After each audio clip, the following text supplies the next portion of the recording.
রাব্বুল আলামিনের কালাম কত সুন্দর। ওয়াশ-শামসি ওয়া দুহাহা ওয়াল কমারি ইযা তালাহা ওয়ান নাহারি ইযা জাল্লাহা ওয়াল লাইলি ইযা ইয়াগশাহা।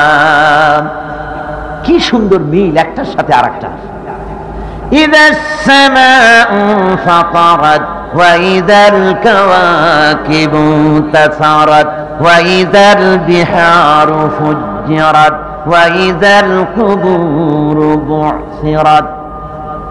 আবার দেখুন যেখানে যাবেন সেখানে অপূর্ব মিল। আর রহমান আল্লামাল কোরআন, পড়েন আমার সাথে, আর রহমান আল্লামাল কোরআন খালাকাল ইনসান আল্লামাহুল বায়ান। যদ্দুর পড়েন যেখানে পড়েন অপূর্ব মিল। এরপরে এই মুসালামায়ে কাজ্জাবকে দুনিয়া থেকে বিদায় করে দেওয়া হয়েছে, জাহান্নামে পাঠিয়ে দিয়েছেন হযরতে ওয়াহশী রাদিয়াল্লাহু তাআলা আনহু, যিনি হযরতে হামজা রাদিয়াল্লাহু তাআলা আনহুকে শহীদ করেছিলেন। তিনি ইসলাম কবুল করার পর দোয়া করেছিলেন, আয় আল্লাহ, আমার এই হাত দিয়ে যে অপকর্ম আমি করেছি, ইসলামের এক শ্রেষ্ঠ ব্যক্তিকে আমি শহীদ করেছি, আমি জানি না, না জেনে এটা আমি করেছি, তুমি আমাকে তৌফিক দাও এই হাত দিয়ে যেন ইসলামের এক নিকৃষ্ট ব্যক্তিকে আমি জাহান্নামে পাঠিয়ে দিতে পারি। আল্লাহ দোয়া কবুল করলেন। হযরত ওয়াহশী রাদিয়াল্লাহু তাআলা আনহুর নেজার ঘা খাইয়া এই মুসালামায়ে কাজ্জাব দুনিয়া থেকে বিদায় হয়ে জাহান্নামের রাস্তা ধরেছে। আমার কুরবানি, আমার জীবন, আমার হায়াত, আমার মওত সেই আল্লাহর জন্য, যিনি तमाम জাহানের পালনেওয়ালা। ধরে বলেন আলহামদুলিল্লাহ। এখন খোদার রাস্তায় খরচ করবেন কোন জিনিস? রব্বুল আলামিন বলেন, শুনে রাখো, ইয়া আইয়ুহাল্লাযীনা আমানু আনফিকু মিন তাইয়্যিবাতি মা কাসাবতুম ওয়া মিম্মা আখরাজনা লাকুম মিনাল আরদ ولا تيمموا الخبيث منه تنفقون। এ বিশ্বাসীরা, আমার রাস্তায় খরচ করো, তোমরা যা কামাই করো হালাল ভাবে তার থেকে, আর আমি যা তোমাদেরকে জমিন থেকে ফসল উৎপাদন করে দেই তার থেকে ভালো ভালো জিনিসগুলি বেছে বেছে আমার রাস্তায় খরচ করো, আমার রাস্তায় দান করে দাও। বেছে বেছে খারাপগুলি দিও না, বেছে বেছে খারাপ জিনিস দিও না। শুধু ওই পুরানা জামা কাপড় দিও না, নতুন নতুন একটা দেওয়ার হাত বানাইও। ল্যাংরা ল্যাংরা গরুগুলো দিও না, তাজা পুষ্ট গরুও দিল। এ কথা বোধহয় চিরমে বলা লাগে না। চিরমে তো সবথেকে বাংলাদেশের মধ্যে মোটা তাজা গরু দেয়, অনেক দামি দামি গরু তারা জবাও করে কোরবানি দেয়। আর সেই গরুগুলির মালা টালা দিয়া, শালু কাপড় দিয়ে তারপরে সারা শহরে ঘুরানো হয়। আগে শুনতাম, এখন আছে নাকি? আছে আমার। এটা অত্যন্ত দুঃখজনক, লজ্জাজনক। এর থেকে পরহেজ করা উচিত। এটা প্রদর্শনী হলো, হাজার হাজার টাকাও খরচ হলো, আর কিয়ামতে ওমা লাহুম ফিল আখিরাতি মিন নাসিব। কিয়ামতের দিন এর থেকে কিছু পাওয়া যাবে না, যেহেতু এটা লোক দেখানো হয়েছে। আল্লাহ মানুষের অন্তঃকরণ দেখেন। আল্লাহ ওই গরুর চামড়া, গোশত, হাড়, রক্ত কিছুই আল্লাহর কাছে পৌঁছায় না। আল্লাহর কাছে কি পৌঁছায়? মানুষের মন, অন্তঃকরণ নিয়ে। সুতরাং আল্লাহ বলছেন, ভালো ভালো জিনিস বেছে আমার রাস্তায় দান করো। দৃষ্টান্ত স্বরূপ হযরত ইব্রাহিম আলাইহিস সালাম চূড়ান্ত দৃষ্টান্ত রেখে গেছেন দুনিয়াবাসীর সামনে। ধরে বলেন সুবহানাল্লাহ। খোদার রাস্তায় দান করার দৃষ্টান্ত হযরত ইব্রাহিম আলাইহিস সালাম। ভালো জিনিস যে দেওয়া লাগবে খোদার রাস্তায় দিতে হবে, দিতে দেওয়া হয়, তার প্রমাণ তিনি রেখে গেলেন জমিনের বুকে। নিজের আল্লাহর হুকুম মতো কলিজার টুকরা সন্তান সবে মাত্র হয়েছে, এই নবজাতক সন্তান সহ আল্লাহ হুকুম করলেন, ইব্রাহিম এদেরকে নিয়ে রেখে আসো। হযরত ইব্রাহিম আলাইহিস সালাম এদেরকে নিয়ে বাইতুল্লাহর কাছে রেখে এলেন। বাইতুল্লাহ তখন আল্লাহর ঘর ভেঙে গিয়েছে। নূহ আলাইহিস সালামের জমানায় ফাউন্ডেশন শুধু আছে, সেরার মতো নাই, ঘর পড়ে গিয়েছে।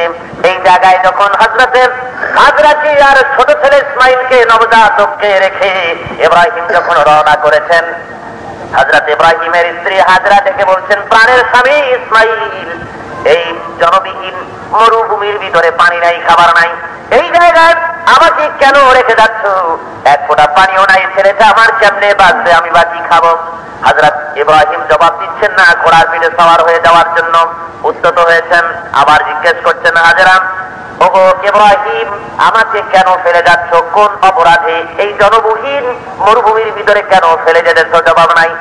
হযরত হাজেরা আবার বললেন, ইব্রাহিম, এই জনবহুল মরুভূমি, পানি নাই, খাবার নাই, আমার নবজাতক কলিজার টুকরা সন্তান এই পাহাড়িয়া এলাকায় কেন রেখে যাচ্ছ? এটা কি আল্লাহর হুকুম? হযরত ইব্রাহিম বলেন, হাজেরা রে, হ্যাঁ এটা আল্লাহর হুকুম, আল্লাহর হুকুমে তোমারে আমি এখানে রেখে গেলাম। হযরত হাজেরা বলেন, ইব্রাহিম তাহলে তুমি চলে যেতে পারো, কোনো চিন্তা নাই, আল্লাহ যদি আমার এখানে রাখতে বলে থাকেন, ওই রব্বুল আলামিন আমাকে আমার কলিজার টুকরা সন্তানটাকে না খাওয়াইয়া মারবে না, এ বিশ্বাস আমার আছে। হযরত ইব্রাহিম আলাইহিস সালাম দোয়া করলেন, রব্বি ইন্নী আসকানতু মিন যুররিয়্যাতি, হে আল্লাহ আমার সন্তানাদির ভেতর থেকে একটা দল, একটা অংশ আমি এখানে রেখে গেলাম এমন একটা জায়গায়, যে জায়গাটা গায়রে জি জারআ, যে জায়গা অত্যন্ত, যেখানে ফসল নাই, যেটা মরুভূমি, উদ্ভিদ যেখানে নাই, এমন একটা জায়গায় রেখে গেলাম। আয় আল্লাহ তুমি এদের দেখো, ইন্না বাইতুকাল মুহাররাম, তোমার পবিত্র ঘরের কাছে রেখে গেলাম। হযরত ইব্রাহিম আলাইহিস সালাম চলে গেলেন, ছেলে এখানে আস্তে করে বড় হলো। আমার ওই ঘটনা বলার কথা বলতে চাই আপনাদের কাছে, আল্লাহর রাস্তায় কেমন করে মানুষ কিভাবে নিজের মহব্বতের জিনিস দিয়ে দেয়। হযরত ইসমাইল একটুখানি বড় হয়েছেন, এই জায়গায় পানির বন্দোবস্ত আল্লাহ করেছেন, থাকার বন্দোবস্ত হয়ে গেছে। ইব্রাহিম আলাইহিস সালামের প্রতি হুকুম হয়ে গেল, তুমি তোমার ছেলেকে কুরবানি করো। হযরত ইব্রাহিম আলাইহিস সালাম ছেলেকে নিয়ে কুরবানির জন্য রওনা করেছেন। শয়তান এসে হাজরাকে বলছে, ভাবলো যদি ছেলেটা ইব্রাহিম কুরবানি করি, তাহলে আমি যে শয়তান, আমার ডিউটিটা কি রইল? মনে মনে ভাবলাম, মেয়েদের মন নরম, দেখি হাজরাকে দিয়া এই প্রোগ্রামকে নষ্ট করে দিতে পারি নাকি।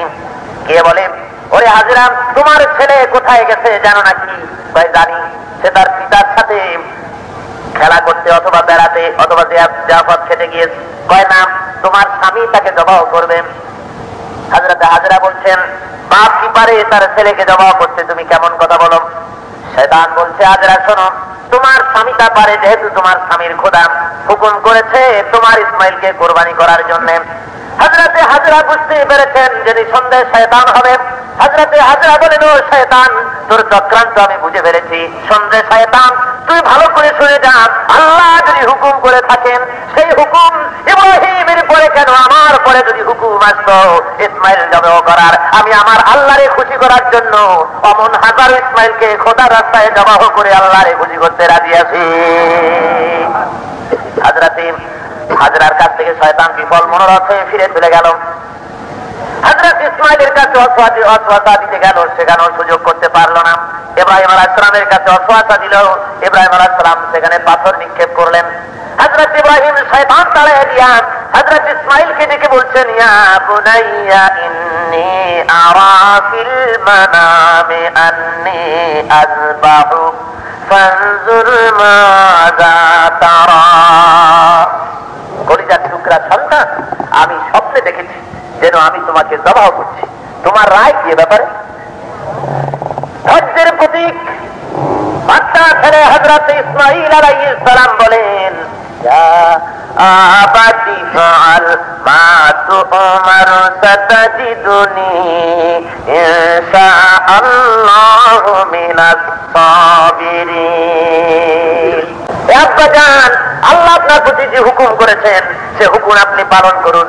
ইয়া আবাতি ফাআল মা তুমার, নবীরা যে স্বপ্ন দেখে, নবীর স্বপ্ন স্বপ্ন নয়, সেটা ওহীর শামিল। আপনারে আল্লাহ হুকুম করেছে আপনি আমারে জবাব করেন। ও আব্বাজান, আপনি আমাকে জবাব করবেন, আমি এতটুকু নড়াচড়া করবো না, ধৈর্যধারীদের মধ্যে আপনি আমারে পাবেন। আল্লাহ চায় তো আমি ধৈর্য ধারণ করে থাকবো। কিন্তু আব্বাজান, জবাব করার আগে একটা কথা মনে রাখুন, আমার দুটি হাতকে আপনি ভালো করে বেঁধে নেন, দুটি পাকে ভালো করে বাঁধুন, যাতে করে জবাহের যন্ত্রণায় আমার হাত পা আপনার গায়ে লেগে আমার বেয়াদবি না হয়ে যায়। হযরত ইব্রাহিম ছেলের হাত পা বাঁধলেন। হযরত ইসমাইল বলে, আব্বাজান আর এক কাজ করে নেন, আপনি নিজের চোখ বেঁধে নেন, নইলে আপনার কলিজার একমাত্র সন্তান আমি আমার চোখের দিকে তাকায়, ঘাড়ের দিকে তাকায় জবাব করতে গেলে মনে ব্যথা লাগতে পারে। হযরত ইব্রাহিম নিজের চোখ বেঁধে ছেলেকে রাজি করে, ছেলে তো রাজি হয়ে আছেন, তাকে কাজ করে ছুরি যখন চালানো শুরু করেছেন, فلما أسلما وتله للجبين, বাপ বেটা দুজন রাজি হয়ে গেছেন।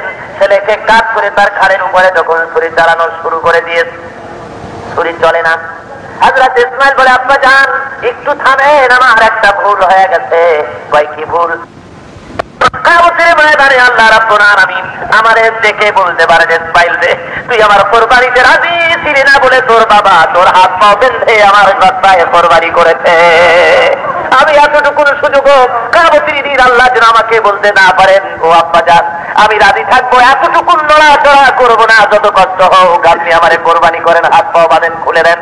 পিতা হাত পা বাঁধ খুলে দিয়ে ছেলেকে কুরবানি করার জন্য ছুরি চালাতেছে, ছুরিতে গলা কাটে না।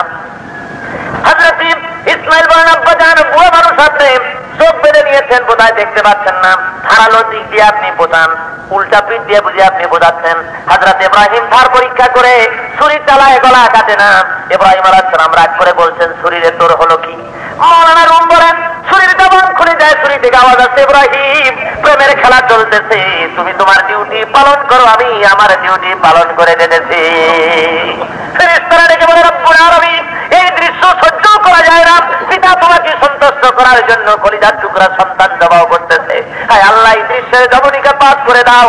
হযরত ইব্রাহিম ছুরি চালাতেছে, হযরত ইব্রাহিম আলাইহিস সালামের কাছে হযরত ইসমাইলকে সরায় দিয়া তুম্বা হাজির করে দেওয়া হয়েছে। জবাও যখন হয়ে গেল, পাশের থেকে আওয়াজ এলো, আল্লাহু আকবার, আল্লাহু আকবার, লা ইলাহা ইল্লাল্লাহ, আল্লাহু আকবার, আল্লাহু আকবার, ওয়ালিল্লাহিল হামদ। ভাইরা আমার, হযরত ইব্রাহিম আলাইহিস সালাম চোখ খুলে তাকিয়ে দেখলেন ইসমাইল জীবিত আছে, তুম্বা কুরবানি হয়ে গিয়েছে। ভাইরা আমার, আল্লাহ রাব্বুল আলামিন সাফ করে দেখিয়ে দিলেন দুনিয়ার মানুষের সামনে আল্লাহর রাস্তায় কোরবানি কেমন করতে হয়, দানটা কেমন করতে হয়। আল্লাহ বলছেন, বেঁচে বেঁচে খারাপ জিনিস দিও না, ভালো জিনিস আমার সামনে দান করো, যেমন খরচ যেমন দান, এর দৃষ্টান্ত হযরত ইব্রাহিম আলাইহিস সালাম দেখিয়েছেন। তোমার কাছে যে সব জিনিস আমি দান করেছি, আমার পক্ষ থেকে তুমি যা দিয়েছো, তোমার কাছে যা আছে সেগুলি আমার রাস্তায় খরচ করার প্রবণতা যেন তোমার মধ্যে থাকে, এগুলিকে পঞ্জীভূত করার জন্য প্রচেষ্টা তুমি না করো। রব্বুল আলামিন বলেন, ওয়াল্লাযীনা ইয়াকনিজুনা আয-যাহাবা ওয়াল ফিদ্দাতা ওয়া লা ইউনফিকুনাহা ফী সাবিলিল্লাহ ফাবাশশিরহুম বিআযাবিন আলীম।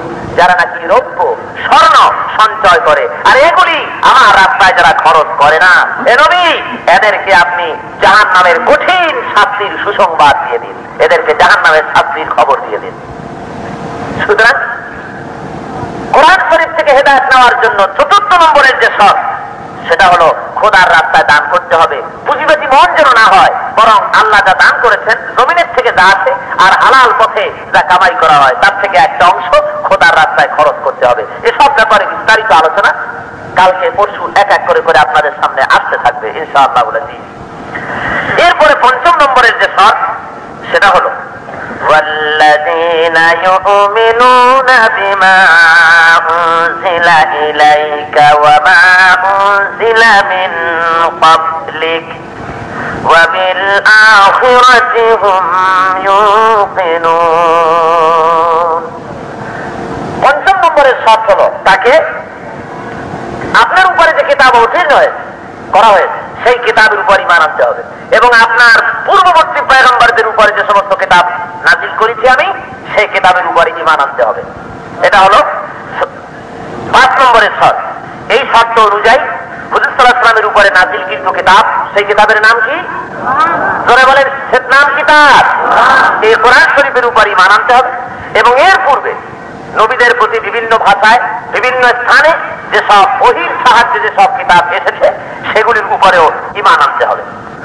মানুষের জন্য খোদাই বিধান নাজিলের প্রয়োজনীয়তা যারা বিশ্বাস করে না তাদেরকে কোরআন শরীফ হেদায়েত দিতে পারে না।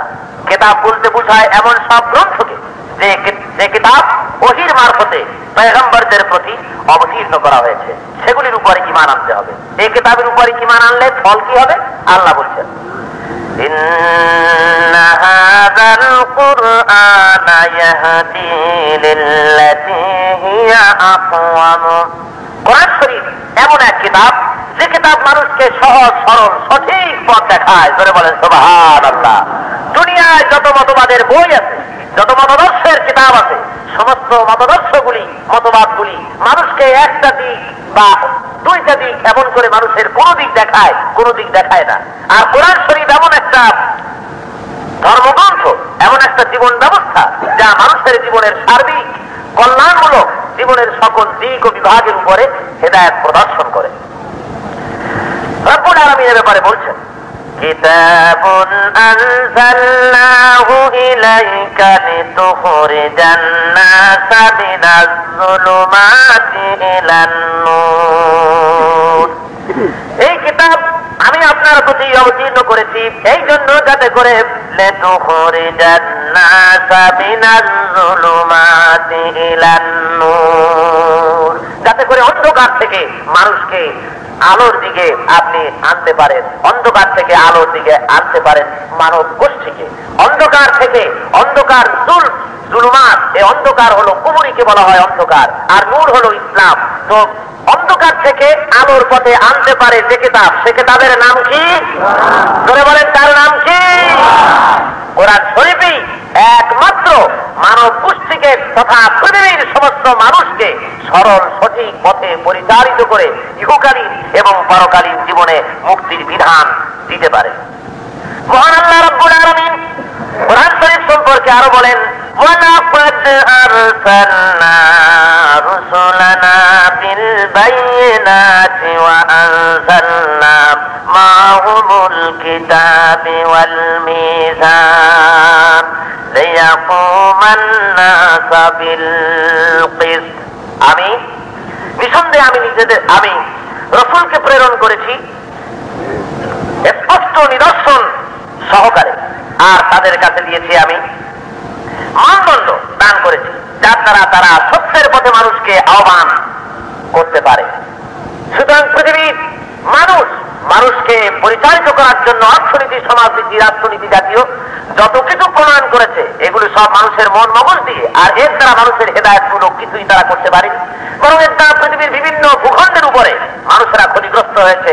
কোরআন শরীফ এমন এক জীবন ব্যবস্থা যা দিয়ে মানুষ সুখী সমৃদ্ধশালী জীবন যাপন করতে পারে, তার প্রকৃষ্ট প্রমাণ মদিনার রাষ্ট্র। ধরে বলেন সুবহানাল্লাহ। হুজুর সাল্লাল্লাহু আলাইহি ওয়াসাল্লাম সাহাবায়ে কিরামদের পরে অত্যাচার যখন এলো, হুজুর সাল্লাল্লাহু আলাইহি ওয়াসাল্লামের কাছে সাহাবায়ে কিরামরা কাঁদতে থাকলেন আর বলতে লাগলেন, ইয়া রাসূলুল্লাহ, মদদ কখন আসবে? খোদার রহমত, শান্তি কখন পাবো? আর তো সহ্য করতে পারি না। আল্লাহর হাবিব বলেছিলেন, ও সাহাবীরা, তোমরা বড় তাড়াহুড়া করতেছ, মনে রেখে দিও তোমাদের আগে এই জমিনে যারা এসেছিল তারা এই দিনকে প্রতিষ্ঠা করতে গিয়ে, খোদার দিনকে কায়েম করতে গিয়ে তাদের বড় কষ্ট সহ্য করতে হয়েছে। তাদের কোন নবীকে করাত দিয়ে কাফেরেরা করাত দিয়ে ফেলে দিয়েছে, কাউকে জবাহ করেছে, কাউকে লোহার চিরুনি দিয়ে শরীরের গোশতগুলি হাড়ের উপর থেকে নামায় নিয়ে। এ জাতীয় অত্যাচার তো তোমাদের উপরে এখনো হয় নাই। ও সাহাবীরা, শুনে রাখো, এমন দিন নিশ্চয়ই আসবে। আমি আল্লাহর নবী, আমি পরিষ্কার করে বলতেছি, শুনে রাখো, এমন দিন আসবে যেই দিন এই থানা পাহাড় থেকে শুরু করে হাজরামাউত পর্যন্ত মানুষ একাকিনী মহিলা হাঁটবে, একাকী পুরুষেরা হেঁটে যাবে, টাকা পয়সা সোনাদানা সাথে থাকবে। এই বিরাট দীর্ঘতম রাস্তার ভিতরে মনের মধ্যে চোর ডাকাত দস্যুর কোনো ভয় থাকবে না, কোনো ভয় অন্তঃকরণে থাকবে না। একটাই ভয় থাকবে, সে ভয়টা হলো আল্লাহর ভয়। ধরে বলেন সুবহানাল্লাহ। আর কোনো ভয় ওই জাতির থাকবে না। এমন রাষ্ট্র আমি কায়েম করবো ইনশাআল্লাহ, সেদিন আসতেছে। আল্লাহ রাব্বুল আলামিনের হাবিব মদিনাতুত তাইয়্যিবা এসে ইসলামের স্টেট কায়েম করে দুনিয়ার মানুষের সামনে কোরআনের সংবিধান দিয়ে সে দৃষ্টান্ত সেট করেছিলেন। দুনিয়া চোখ ভরে প্রাণ ভরে দু চোখে তা তাকিয়ে দেখেছে। ধরে বলেন ঠিক না? সেই কোরআন শরীফ আজও আমাদের কাছে আছে না কোন রকম নষ্ট হয়ে গেছে? সেই কোরআন শরীফ দিয়ে যদি আজও আমরা প্রচেষ্টা চালাই কোরআন শরীফের আইন ও কানুন জীবনের উপরে কার্যকরী করতে, নিঃসন্দেহে আমরা সফল হব। কোরআনের সাথে যে বেয়াদবি আমরা করি, পৃথিবীর কোন কিতাবের সাথে, বইয়ের সাথে মানুষ এ ধরনের নাফরমানি করে না। সেটা কেমন? কোরআন শরীফকে আমরা তেলাওয়াতের কিতাব বলে গ্রহণ করেছি। কোরআন শরীফ সকালবেলায় সুন্দর করে কাপড়ে জড়ানো কোরআন, এই কোরআন শরীফ খুলে নিয়ে মুখে চুমো লাগাই, মাথায় লাগাই, বুকে লাগাই, আর কোরআন শরীফকে তেলাওয়াত করে সুন্দর করে তাকের পরে রেখে দেই। ওই কোরআনের ভিতরে কি বলা হয়েছে আমরা বুঝতে চেষ্টা করি না এবং জীবনের পরেও আমল করতে চেষ্টা করি না। এর থেকে দুঃখজনক আর কি হতে পারে? বাচ্চা ছেলেটাও যা পড়ে বানান করে পড়ে, অর্থ সহকারে পড়ে। আপনি কি জানেন এমন বইয়ের কথা দুনিয়ায় আছে? এমন বই যে বই মানুষে অর্থ না বুঝে পড়ে? বলেন, জবাব চাচ্ছি আপনাদের কাছে। নাই, আমি বলি আছে। সেই বইয়ের নাম কি জানেন? সেই কিতাবের নাম কি? কোরআন শরীফ। কোরআন শরীফের মতো মজলুম অত্যাচারিত ধর্মগ্রন্থ আল্লাহর জমিনে আর যার অনুসারীরা এটাকে না বুঝে পড়ে। ভাইয়ের আমার, আপনার অসুখ করেছি, রোগাক্রান্ত হয়েছে, ডাক্তারের কাছে গিয়েছেন, ডাক্তার আপনাকে আপনার রোগ নিরূপণ করে, রোগ নির্ণয় করে, ডায়াগনোসিস করে আপনাকে প্রেসক্রিপশন দিয়ে দিল। ওই প্রেসক্রিপশন খারাপ সকালে বিকালে যদি 10 বার করে তেলাওয়াত করেন, বলেন আপনার রোগ ভালো হবে নাকি? রোগ ভালো হবে? প্রেসক্রিপশন খানা যদি তাবিজের মতো বানায় গলায় ঝুলান, রোগ ভালো হবে? বয়মের মধ্যে ভিজাইয়া সকালে বিকালে খায়, ভালো হবে? ভাইরা আমার, ডাক্তারের প্রেসক্রিপশন গলায় বানলে রোগ ভালো হয় না, ভিজাইয়া পানি খাইলে ভালো হয় না, সকালে বিকালে প্রেসক্রিপশন তেলাওয়াত করলে রোগ ভালো হয় না। এই কথাটা যত সহজভাবে বুঝেছেন, এটাও আপনাকে বুঝতে হবে। আল্লাহ রাব্বুল আলামিন তিনি হলেন মহা চিকিৎসক, আর তামাম দুনিয়ার সমস্ত মানুষ হলো রোগী। সমাজের রোগে তারা রোগাক্রান্ত, রাষ্ট্রীয় রোগে রোগাক্রান্ত, সামাজিক রোগে রোগাক্রান্ত, ব্যক্তি জীবনে, পরিবারের জীবনে, সমাজের জীবনে, অর্থের জীবনে, শিক্ষার জীবনে, সমস্ত জীবনের চতুর্দিক থেকে সমস্ত বিভাগে রোগাক্রান্ত। এই সব রোগ দূরীভূত করার জন্য মহান চিকিৎসক আল্লাহ রাব্বুল আলামিন তামাম পৃথিবীর রোগ দূরীভূত করার জন্য একখানা প্রেসক্রিপশন দান করেছিলেন। দুনিয়ার মুসলমান ওই প্রেসক্রিপশন সকালে বিকালে চুমা খায়, সকালে বিকালে তেলাওয়াত করে প্রেসক্রিপশন লেখে লেখে ভিজায় ভিজায় পান করে আর গলায় লাগায়। এদের চাইতে পাগল জাতি আর দুনিয়ায় নাই। কি বলেন, অসন্তুষ্ট হলেন নাকি? অসন্তুষ্ট হলেন? এর চাইতে এর পাগল বলে না তো কি বলবে?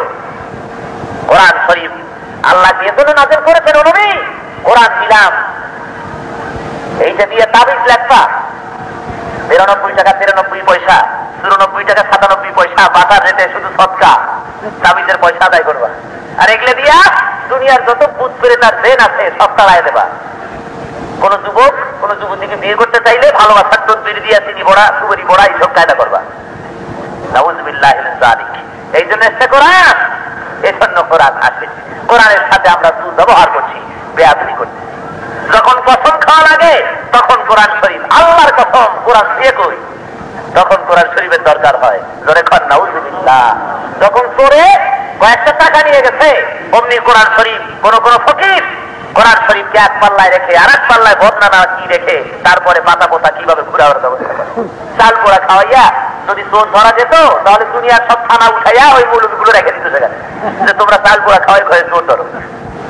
কোরআন শরীফের সাথে দেশ গতি আর দেহগতি করা হচ্ছে। কোরআন শরীফ এসব কাজের জন্য আসেনি, কোরআন এসেছে স্থায়ী শান্তি দেওয়ার জন্য। এই জন্য আমি আমার মনে পড়ে ওই কথা, পানির যখন পিপাসা লাগে, তৃষ্ণার্ত ব্যক্তি ঘরের মধ্যে হাত রাখতে থাকে, পানি পায় নাই, ছুটে চলে গেছে, কোথাও নাই পানি, ড্রেনের ভিতরে দেখে পানি বয়ে যাচ্ছে, আজমা ভরে পানি উঠাইয়া পাইকারি ধরে খায়। আমি আর ড্রেনের পানি খাইলে শরীর ভালো থাকবে না, রোগ হবে? জোরে বলেন কি হবে? কি রোগ? একেবারে ডায়রিয়া বা কলেরা।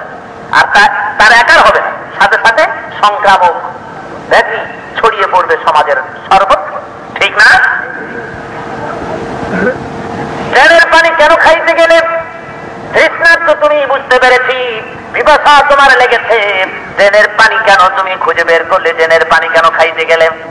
তুমি তোমার ঘর যদি হাতড়াতে একটুখানি চেষ্টা যদি করতে, একটু দৌড়াদৌড়ি করলে খুঁজলেই তুমি পেয়ে যেতে। তোমার ঘরের আলমারির উপরে, তোমার ঘরের বুক শেলফের পরে, তোমার ঘরের তাকের পরে আবে হায়াত, আবে জমজম, আবে কাউসার রয়েছে। ধরে বলেন সুবহানাল্লাহ। ওই আবে কাউসার খানা এনে গ্লাসের ভিতরে ফেলে যদি এক গ্লাস আবে কাউসার, আবে জমজম যদি পান করতে, তোমার জীবনে, তোমার সমাজের, তোমার রাষ্ট্রের রোগ চিরতরবের মতো বিদূরিত হয়ে যেত। ধরে বলেন সুবহানাল্লাহ। সেই আবে জমজম কি? সে আবে কাউসার, আবে জমজম কোরআন শরীফ। কোরআনের কাছে গেলে না তৃষ্ণার্ত তারার্থ কি, অর্থাৎ সামাজিক দিক থেকে, অর্থনৈতিক দিক থেকে, রাষ্ট্রীয় দিক থেকে জর্জরিত, নিষ্পেষিত, নিপীড়িত বিশ্ব মানবতা অশান্তির সয়লাবে দগ্ধীভূত, শান্তির অন্বেষায় অন্যায় হয়ে ঘুরছে মানুষ সর্বত্র। শান্তি না পাইয়া দৌড়ে চলে গেছে জেলের পানির কাছে।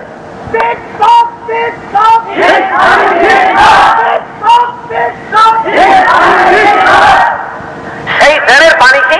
সেই জেলের পানি হলো মানুষের তৈরি করা মতবাদ, মানুষের তৈরি করা মতদর্শগুলি। ওর ভিতরে শান্তি আছে মনে করে সেই জেলের পানি আজলা ভরে খেয়েছে। দেখা গেল শান্তি আসার পরিবর্তে অশান্তি লাভ হয়েছে। গুটিগত ক্ষমতাতুর স্বার্থান্বেষী মহল, গুটিগত লোকের হাতে গোটা দেশের সমস্ত সম্পদ পুঞ্জীভূত হলো, লক্ষ কোটি জনতা মারুম হয়ে গেল তারা।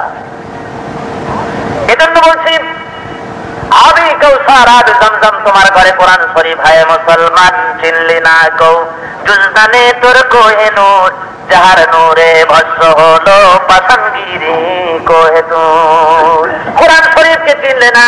তুমি এক গ্লাস পানি পান করার জন্য নদীর কাছে এক গ্লাস পানি চেয়েছো, নদীর কাছে এক গ্লাস পানি চেয়েছো, তৃষ্ণায় পড়ে বারবার পিপাসা লাগবে আর নদীর কাছে যাবে। এমনটি না করে তুমি যদি নদীকে বলো আমি তোমার কাছে বারবার আসতে পারবো না, আমার বাড়ি অনেক দূরে, আমার বাড়ি পর্যন্ত একটা খাল কেটে পানি সাপ্লাই দেওয়া লাগবে। যদি একটা খাল কাটা হয়, খাল কাটা বিপ্লব তো চলতেইছে এখন, একটা খাল কাটে যদি বাড়ি পর্যন্ত পানি নিয়ে যায়, নদীর পানি যদি দেয়, নদীর পানি কম পড়বে মিয়া? ধরে বলেন কম পড়বে?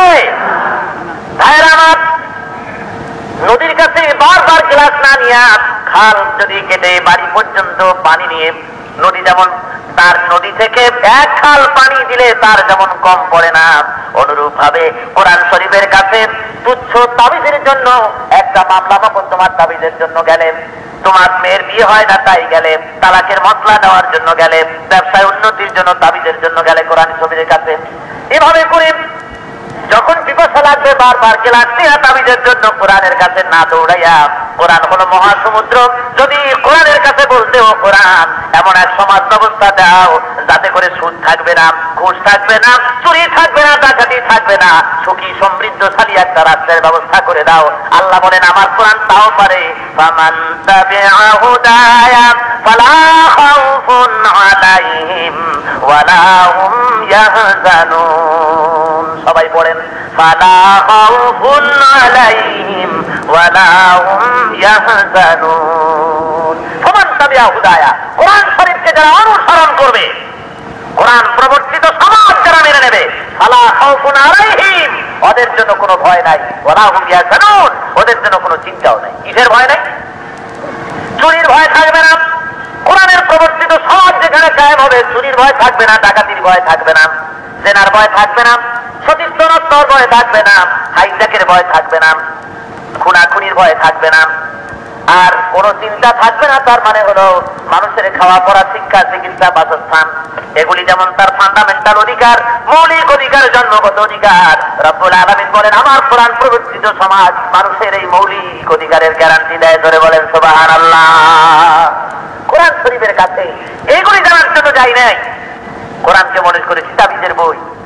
আমি আপনাকে বলছি, আপনি বিশ্বাস করুন, গোটা কোরআন শরীফ পাতা পাতা করে পড়েন, দেখবেন কি এই আয়াতটা লিখে দিলে জ্বর ভালো হবে, ওইটা লিখে দিলে পেটের সুখ ভালো হবে, এইটা 3 বার খাইলে আমার তার রোগ ভালো হয়ে যাবে। আছে এরকম লেখা কোথাও? জোরে বলেন আছে? নাই। বরং কি আছে? কোরআন শরীফ সুদ ভিত্তিক অর্থ ব্যবস্থার অপকারিতা সম্পর্কে আলোচনা করেছে, যাকাত ভিত্তিক অর্থ ব্যবস্থার সৌন্দর্য বর্ণনা করেছে। কোরআন শরীফ যে গণতন্ত্রের জন্য গোটা পৃথিবীর মানুষ আজকে চিল্লাচ্ছে, সেই গণতন্ত্র সম্পর্কে, তার কাঠামো সম্পর্কে সুলাইমান আলাইহিস সালাম আর রানী বিলকিসের ঘটনা বিবরণ করে সংসদীয় গণতন্ত্রের কথা আল্লাহ আলোচনা করেছেন। এখানেই শেষ নয়, তুমি একটা জাতি হিসাবে তোমার দেশের স্বাধীনতা, সার্বভৌমত্বকে টিকে রাখার জন্য কি প্রয়োজন? রব্বুল আলামিন বলেন ওয়াইদু মাস্তাফানাহুম মিন রিবাতিল খাইল। ঢুকাইয়া দেখে যে সত্যি একটু হাত লাগানো আছে, মনে মনে বড্ড আত্মতৃপ্তি বোধ করে। তাহলে এতদিন ধরে যে লম্বা লম্বা নখ রেখেছি, এতদিন ধরে যে লম্বা লম্বা চুল রেখেছি, তা নিশ্চয়ই অবাস্তব হয়নি। আমরা যখন বান্দর ওরাং আর সিম্পাজির গোষ্ঠী তখন বড় বড় নখ লাগছে আর অত বড় চুল রাখছে আপত্তি কি? শুরু হয়ে গেল বানরবাদ। আর এই বানরবাদের ট্রেনিং দিলেন দারুইন সাহেব। কেন দিলেন তার কারণ আমি আপনাদের সামনে এর আগে ব্যাখ্যা করেছি। আজকেও একটু ইঙ্গিত দেই, যেহেতু উনি ইহুদি মানুষ, দারুইন সাহেব ইহুদি, উনি যখন ধর্মগ্রন্থের ভেতরে দেখলেন যে ওনার পূর্বপুরুষের ভেতর থেকে বনি ইসরাইলদের মধ্য থেকে, ইহুদি জাতের মধ্য থেকে 70,000 বনি ইসরাইল আল্লাহর গজবে নিপতিত হয়ে বানরে পরিণত হয়ে গিয়েছিল, দারুইন সাহেব চিন্তা করলেন যে আমার একার লেজ যখন কেটেছে, আমার বংশের লোকেরা যখন বানরে পরিণত হয়েছে, গোটা দুনিয়ার মানুষকে বানর বানাতে হবে। তাই বহু চিন্তা ভাবনা করে থিওরি অফ ইভলিউশনের গোড়াপত্তন করলেন। আজকে এটাও দুনিয়ার বুকে অচল হয়ে যাচ্ছে। বর্তমান আধুনিক বিজ্ঞানীরা, বিজ্ঞানের এটাও একটা থিওরি যে বিজ্ঞানের কোন থিওরি ফাইনাল নয়। আজকে এক বিজ্ঞানী এক থিওরি পেশ করছেন, 2-4-5 বছর পরে আরেকজন এসে সেটাকে মিথ্যা প্রতিপন্ন করে, তার অসরতা প্রতিপন্ন করে, প্রতীয়মান করে নতুন করে আর এক থিওরি দিচ্ছেন। নতুন নতুন বিজ্ঞানীরা এই যুগে 20 শতাব্দীর এই দ্বার প্রান্তে এসে তারা আজকে বলছেন দারুইন সাহেবের সেই থিওরি অফ ইভলিউশন এটা পচা বাসি, এটা টিকতে হবে ঠিক না। যেহেতু কোন জিনিসের সাথে কোন জিনিসের সিমিলারিটি থাকলে এটা ওটার পূর্বপুরুষ, এটা কখনোই বলা চলতে পারে না। যেমন টাকি মাছ, শোল মাছের যেটা ছোট্ট সাইজ, এটা দেখতে শোল মাছের মতোই, কিন্তু কোন পাগল তো আজও পর্যন্ত বলেনি যে এই টাকি মাছের থেকেই ক্রমবিকাশের মাধ্যমে এই টাকি মাছটাই শোল মাছে পরিণত হয়ে গেছে। পাবদা মাছ দেখতে বোয়াল মাছের মতো, তাই কেউ তো কোনোদিন বলেনি যে এই পাবদার থেকে ক্রমবিকাশের মাধ্যমে বোয়ালে পরিণত হয়ে গেছে। স্বাস্থ্য ভালো হয়ে ক্রমবিকাশ হতে হতে ক্রমবিবর্তনের মাধ্যমে বোয়াল হয়ে গেছে। কেউ বলে না কেমন কথা? কেউ বলে না। অথচ আমাদের শুনতে হয় যে মানুষ আছে বানরের থেকে। আমি আপনাদের সামনে স্পষ্ট করে বলছি, ভালো করে শুনে রাখুন, গোটা পৃথিবীর মানুষের সৃষ্টি কিভাবে হলো এটা দারুইন বুঝবে না। দারুইনের মতো বিজ্ঞানীরা বা তার চাইতে উন্নত মানের বৈজ্ঞানিকদের বোঝার কথা নয়। এটা সবচেয়ে তিনি ভালো করে বলতে পারবেন, যিনি মানুষগুলিকে সৃষ্টি করেছেন। তিনি কে? জোরে সরে কন্ত, তিনি কে? সেই মহান আল্লাহ রাব্বুল আলামিন। তিনি বলছেন আমি মানুষের স্রষ্টা। সুতরাং সেই আল্লাহ রাব্বুল আলামিন তিনি যে আছেন এবং তিনি যে স্রষ্টা, এইটাকে স্বীকার করে নেওয়াই হলো কোরআন শরীফ বোধগম্য হওয়ার জন্য 2 নম্বরের শর্ত। কয় নম্বর? এরপরে ফেরেশতাদের উপর বিশ্বাস করতে হবে। আমরা ফেরেশতা দেখি না, কিন্তু বিশ্বাস করতে হবে। কি বলেন? ফেরেশতার উপর ঈমান আনা কি ফরজ। যদি কেউ অস্বীকার করে ঈমান থাকবে? থাকবে না। ফেরেশতারা কি? এরা আল্লাহর আজ্ঞাবহ বাহিনী। তাদের সম্পর্কে আল্লাহ বলছেন লা ইয়াসুনাল্লাহা মা আমারাহুম ওয়া ইয়াফআলুনা মা ইউমারুন। ফেরেশতারা আল্লাহর আজ্ঞাবহ বাহিনী, খোদার হুকুম ব্যতিরেকে কোনো কাজ তারা করে না। আল্লাহ রাব্বুল আলামিন যা হুকুম করেন সেই কাজগুলি পালন করাই হলো তাদের একমাত্র ডিউটি। এরাই হলো আল্লাহর ফেরেশতা। এদেরকে না দেখলেও এদের উপর ঈমান আনতে হবে, বিশ্বাস স্থাপন করতে হবে। এটা হলো 2 নম্বরের শর্ত। 3 নম্বরের যে শর্ত সেটা কি? সেটা হলো ওয়ায়ুকিমুনাস সালাত। কোরআন শরীফ থেকে হেদায়েত নিতে হলে ভালো করে শুনুন, কোরআন থেকে হেদায়েত নিতে হলে নামাজ প্রতিষ্ঠা করতে হবে। এটা 3 নম্বর। ধরে বলেন কয় নম্বর? 3 নম্বরের শর্ত। যারা নামাজ পড়েন না তারা এখন চিন্তা করুন কোরআন শরীফ থেকে হেদায়েত কিভাবে তাদের নসিব হতে পারে। মূল আদর্শের উপরে যারা শুধু মৌখিক স্বীকারোক্তির দ্বারাই দায়িত্ব পালন করতে চায়, কোরআন শরীফ কখনই তাদেরকে হেদায়েতের পথ দিতে পারে না, দেয় না। মৌখিক স্বীকৃতি দিলাম লা ইলাহা ইল্লাল্লাহু মুহাম্মাদুর রাসূলুল্লাহ। 1971 সনে এ ধরনের মৌখিক স্বীকৃতি এদেশের সংখ্যালঘুরা দিয়েছিলেন, ঠিক না? ভয়তে পড়ে তারা বলেছিলেন লা ইলাহা ইল্লাল্লাহু মুহাম্মাদুর রাসূলুল্লাহ। তাই বলি কি তারা মুসলমান হয়ে গেছিলেন নাকি? জোরে বলেন হয়েছিলেন? फिर अपने घर कह भी दिया ला इलाहा इल्लल्लाह तो क्या हासिल, दिल और दिमाग मुसलमान ही जो कुछ भी नहीं। মুখে আসলো আর লা ইলাহা পড়ে দিল, লা ইলাহা ইল্লাল্লাহ পড়ে দিল, এর কোনো মূল্য নাই যতক্ষণ পর্যন্ত মন মগজ এটাকে কবুল করে বাস্তব জীবনে এটাকে প্রতিষ্ঠিত করার জন্য কোনো পরিকল্পনা চিন্তাধারা না থাকে, বাস্তব পদক্ষেপ না থাকে, ততক্ষণ পর্যন্তই কলেমা পড়ার যৌক্তিকতা নাই। সুতরাং মৌখিক স্বীকৃতির মাধ্যমে কোরআন শরীফ থেকে হেদায়েত পাওয়া যাবে না। কোরআন শরীফ থেকে স্বীকৃতি পাওয়ার জন্য প্রয়োজন যে জিনিস সেটা হলো 3 নম্বরে শর্ত হলো কি প্রতিষ্ঠা করা? ধরে বলেন কি? অনেক মুসল্লি ভাই আছেন, অনেক যারা নামাজ পড়েন না এমন অনেক বেনামাজি লোক আছেন যারা বলে বেড়ান নামাজ না হয় একটু পড়তে পারি না, সময় হয় না, তাই বলে কি আমাদের ঈমান নষ্ট হলো এমন কথা আপনারা বলতে পারেন?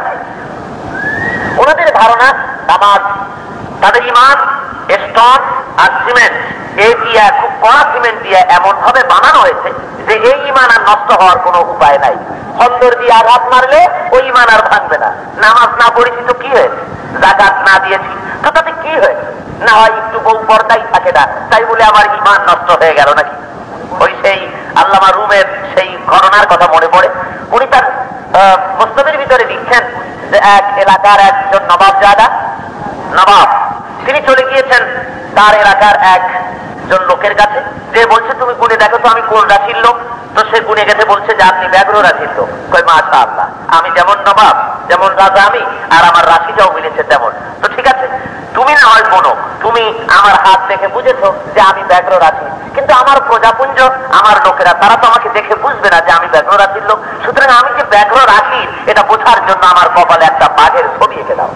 বড় মুশকিল, আমি তো এমন ভাবে কোনোদিন কারো কপালে ছবি আঁকিনি, আমার হুকুম তোমাকে মানতে হবে, আমি তোমাকে পয়সা দেব।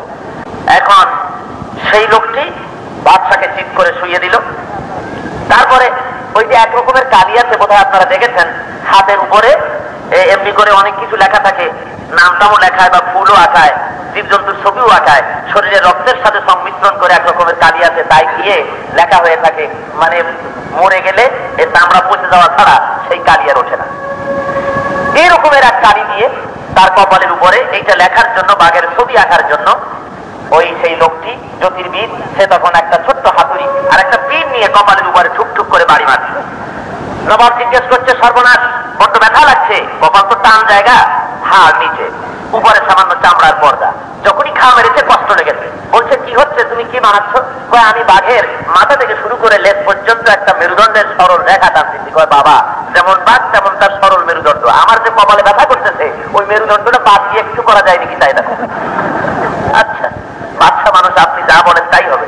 এরপরে আবার ঠুকঠুক করে বাড়ি দিয়েছে। এ বেটা কি করতেছিস? কয়েক বাঘের মাথাটা তৈরি করতেছি। মুশকিল, মাথা দিয়ে তৈরি করে করবি কি? আমার তো খুব ব্যথা লাগতেছে। এ বাঘ তো কিছু খাবে না, সুতরাং যখন খাবে না তখন মাথার দরকার কি, মাথাটা বাদ দিয়ে অন্য কিছু তৈরি কর, আমার খুব ব্যথা লাগতেছে। আচ্ছা, এরপরে আবার যখন বাড়ি মেরেছে, এবার কি বানাচ্ছিস? বাঘের পেট তৈরি করতেছি। কয় বাবা রে, যেমন বাঘ তেমন তার পেট, আমার মাথাটা চলে যাচ্ছে, ওই পেটটারে ওর যখন মুখ নাই কিছু খেতে পারবে না, আর খাইলে না পেটের দরকার, যখন খাবারের জন্য মুখ নাই তখন পেটের দরকার কি, ওটাও বাদ দিয়ে দেবে। আর কি বানাবি তাই বানা। সাথে সাথে সে হাতুড়ি টাতুড়ি থুইয়া বলছে, আপনার কাছে আল্লাহর রাস্তায় মাপ চাই, আপনার কপালের উপরে বাঘের মাথা আঁকানো যাবে না, খাবা আঁকানো যাবে না, লেজ আঁকানো যাবে না, পেট আঁকানো যাবে না, তো আমি কি আমার মাথা আঁকাবো আপনার কপালের পরে? আল্লামা রুম এই ঘটনা ব্যক্ত করে বলছেন, ও মুসলমান, তুমিও ঠিক সেই নবাবের মতো হয়েছো, সেই বাচ্চার মতো হয়েছো। তুমি বলছো যে নামাজ আমার ভিতরে নাই, তাই বলে কি ঈমান চলে গেল না? না হয় আমি বছরে যাকাতটা হিসাব করে দেই না, তাই বলে আমার ঈমান যাবে নাকি? না হয় বউ একটু ক্লাবে যাইয়া বেপর্দা হয়ে পরের পুরুষের সাথে একটু নাচানাচি করে, তাই বলে কি ঈমান নষ্ট হবে নাকি? একটা কথা হলো। না হয় মাঝে মধ্যে বন্ধুদের সাথে একটু মদই পান করি, তাই বলে কি ঈমান নষ্ট হবে নাকি? তাহলে তো দেখা গেল তোমার কাছে ইসলামের কিছু থাকলো না, এরপরেও যদি মুসলমান বলে দাবি করা হয় তো এটা দুর্ভাগ্য ছাড়া কিছু হতে পারে না। ধরে বলেন ঠিক না? ভাইয়ের আমার, রব্বুল আলামিন সাফ করে বলছেন নামাজ প্রতিষ্ঠা হবে 3 নম্বরের শর্ত, কোরআন থেকে হেদায়েত নেওয়ার জন্য। হুজুর বলেছেন, লা দীনা লিমান লা সালাতা লাহু, সেই ব্যক্তির কাছে ধর্ম নাই যে ব্যক্তির কাছে নামাজ নাই। নামাজ যার কাছে নাই তার কাছে কি নাই? ধর্মই নাই। হুজুর আরো বলেন, যে ব্যক্তি নামাজ পড়ে না আল্লাহর সাথে তার কোনো সম্পর্ক নাই। যেহেতু একটি লোক যখন কলেমা পড়লো বেলা 12টার সময়, লা ইলাহা ইল্লাল্লাহু মুহাম্মাদুর রাসূলুল্লাহ, জোরে বলেন লা ইলাহা ইল্লাল্লাহ, লা ইলাহা ইল্লাল্লাহ, লা ইলাহা ইল্লাল্লাহু মুহাম্মাদুর রাসূলুল্লাহ। বেলা 12টার সময় কলেমা পড়ে মুসলমান হয়েছে। 1টার সময় সর্বপ্রথম তার দায়িত্ব কি আসলো? ধরে বলেন কি দায়িত্ব? নামাজ। এই নামাজ তার ভিতরে নাই, তার কাছে ধর্ম নাই। রব্বুল আলামিন বলেন নামাজ একটা কঠিন জিনিস। وَإِنَّهَا لَكَبِيرَةٌ إِلَّا عَلَى আল্লাহ বলেন যারা খোদার দাসত্ব আর আনুগত্য স্বীকার করতে প্রস্তুত নয়, যারা আল্লাহর আনুগত্য আল্লাহর দাসত্ব স্বীকার করতে যারা স্বীকার করে না, যারা এটাকে মেনে নিতে রাজি হয় না, একমাত্র তাদের জন্যই নামাজ কঠিন জিনিস। নামাজ তাদের কাছে অত্যন্ত কঠিন। প্যান্টের ক্রিজ নষ্ট হয়ে যাবে, প্যান্ট জামা পড়েছে এর ভাত নষ্ট হয়ে যাবে নামাজ রুকু সেজদা দিতে গেলে, কাজে নামাজটা পাওয়া যায় না। আরো এক অসুবিধা, প্রেসিডেন্ট সাহেব বসে আছেন অথবা কোন মন্ত্রী পরিষদ বসে আছেন, সকলে এখানে নামাজ পড়ছেন না, এইখানে আমি নামাজ পড়ি, আমি যদি একা উঠে যাই নামাজ পড়তে, তো এই ভদ্র সমাজে আমাকে একটা আউটডেটেড মনে করবে, কাজে এখানে নামাজ পড়তে যাওয়াটা ঠিক না। কি বলেন ঠিক না? তখন আপনার মনের মধ্যে মন্ত্রী প্রেসিডেন্ট নেতৃবৃন্দের ভয় কলেজায় ঢুকলো, আর আল্লাহর ভয়। আল্লাহ বলছেন ইন্নাস সালাতা তানহা আনিল ফাহশাই ওয়াল মুনকার। রব্বুল আলামিন বলেন নামাজ মানুষকে অশ্লীলতা আর পাপাচার থেকে তাকে ফিরায় রাখে। ধরে বলেন আলহামদুলিল্লাহ। আপনাদের মনে চিন্তা থাকবে আল্লাহর এই কালামের সাথে আমাদের নামাজের বাস্তবতার দিক কতটুকু সামঞ্জস্যশীল। আমরাও তো নামাজ পড়ি, কিন্তু কই অশ্লীলতা আর পাপাচার থেকে আমাদের তো ফিরায় না। নামাজ পড়তে গেলে মন তো মসজিদই থাকে না। নামাজ পড়তে যখন দাঁড়ায় তখন without reservation card, without visa, immigration, without passport তার মন চলে গেল রুহু মোবারক ফায়ার করতে চলে গেছে বিলেত, America, Delhi, London, Hong Kong, Peking, Singapore. যখন ইমাম সালাম ফিরিয়েছে তখন তার রুহু মোবারক এসে মসজিদে ল্যান্ডিং করলো। নানা সূরা দিয়ে নামাজ পড়েছে ইমাম সাহেব। নামাজের শেষে যদি জিজ্ঞাসা করা হয় বলেন তো কোন সূরা দিয়ে ইমাম সাহেব নামাজ পড়েছেন, শতকরা 80 থেকে 85 মুসল্লি বলতে পারবেন না যে কোন সূরা দিয়ে পড়া হয়েছে। কারণ হলো জানা নাই, নামাজের ভিতরে কি পড়েন সেটাও জানেন না, আর নামাজের মধ্যে একাগ্রতা নাই, মহব্বত নাই, ভালোবাসা নাই, শ্রদ্ধাবোধ নাই। নামাজ পড়তেছে দায় ছাড়া। এই নামাজ যে তাকে চরিত্রবান বানায়, নামাজ যে তাকে উন্নত চরিত্রের বানায়, পাপাচার থেকে তাকে ফিরায়, সে কোন নামাজ? যে নামাজ পড়তে গিয়ে যার মধ্যে একাগ্রতা হবে, তখন তোমার খেয়াল হবে যেন তুমি আল্লাহকে দেখতেছো। ধরে বলেন সুবহানাল্লাহ। এই পর্যায়ে যদি তুমি যেতে না পারো, তুমি আল্লাহকে দেখছো, এই পর্যায়ে যদি তুমি যেতে না পারো, তাহলে তোমাকে বুঝতে হবে যে আল্লাহ তোমাকে দেখতেছেন। অর্থাৎ রব্বুল আলামিনের দরবারে দাঁড়িয়ে তুমি নামাজ পড়তেছো, একজন সাহেবের সামনে, একজন অফিসারের সামনে যখন তুমি নামাজ পড়তে দাঁড়াও, যখন তুমি এমনি দাঁড়াও, তখন কোন জায়গায় চুলকালেও তুমি হাত দাও না, সেখানে ভদ্রতার খেলাফ হবে। অথচ নামাজ পড়তে যখন দাঁড়ালে তখন মাথা চুলকানি, শরীরের জামা কাপড় টানা, কাশি দেওয়া, আর কাশি দেওয়া তো রেওয়াজ হয়ে গিয়েছে। যখন দেখি ইমাম সাহেবের আত্তাহিয়াত বা দরুদ পড়তে দেরি হয়ে যাচ্ছে শেষ বৈঠকে বা মাঝের বৈঠকে, তখন রীতিমতো মুসল্লিরা সিগন্যাল দেওয়া শুরু করে দেন। মুসল্লিরা সাংঘাতিক সেন্সিটিভ। যখন দেখে যে ইমাম সাহেব মেলা দেরি করতেছে, পিছন থেকে বলে ইমাম সাহেব আপনার খবর কি? আমাদের কাম টাম সারা হয়ে গেছে অনেক আগে। এ হলো মুসল্লিদের কারবার। কাজে এই যদি নামাজের সিঁড়ি হয়, এই যদি নামাজের অবস্থা হয়, সেই নামাজ আপনাকে পাপাচার থেকে আর অশ্লীলতা থেকে কি করে আপনাকে বাঁচাতে পারবে? দেখুন নামাজ, সাহাবায়ে কেরামদের নামাজ কেমন ছিল। হযরত আলী রাদিয়াল্লাহু তাআলা আনহুর পায়ে তীর ফুটেছে, কেউ বের করতে পারে না, যন্ত্রণায় তিনি অস্থির। আল্লাহর হাবিব শুনিয়ে দিলেন, হে সাহাবীরা, আমার আলী যখন নামাজ পড়তে দাঁড়াবে তখন তার পা থেকে তীর টেনে বের করবে, আলী টের পাবে না। হযরত আলী নামাজ পড়তে দাঁড়িয়েছেন, সাহাবায়ে কেরামরা আলীর পা থেকে তীর টেনে বের করে নিলেন।